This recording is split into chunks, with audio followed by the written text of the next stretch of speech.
Unlocking everyday English. Cleaning the gutters explained. Hello, everyone. Welcome back to our channel, where we dive into the fascinating world of English language learning. Today, we're tackling a very practical phrase you might encounter in everyday conversations or while taking care of a home. Cleaning the gutters. Stick around to demystify this phrase and learn how to use it in your daily English conversations. Cleaning the gutters refers to the process of removing leaves, dirt, and other debris from the gutters on a house. Gutters are the channels that run along the edges of a roof, designed to collect and divert rainwater away from the building. Over time, these can become clogged with natural debris, leading to water damage or other issues. Thus, cleaning them is an essential maintenance task for homeowners. You might wonder why this specific phrase is worth learning. Cleaning the gutters is not only about the physical task but also encapsulates the idea of performing necessary, often overlooked maintenance tasks. It's a great example of how English speakers often refer to household chores.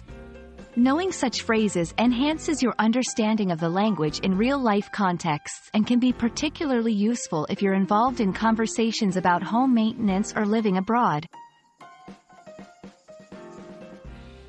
Let's put our phrase into action. Here are a few examples. 1. I can't go out this weekend. I have to spend Saturday cleaning the gutters. 2. Hiring someone for cleaning the gutters has saved me a lot of time. 3. Don't forget, cleaning the gutters is essential before the rainy season starts.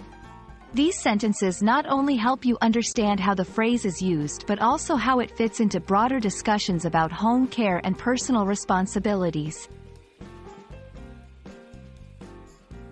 And there you have it, a closer look at the phrase, cleaning the gutters. We hope this video has shed some light on this particular aspect of English language learning and has shown you how language can connect deeply with everyday tasks and responsibilities. Remember, understanding phrases like these can significantly enhance your fluency and comfort in English. Thanks for watching, and we hope to see you in our next video.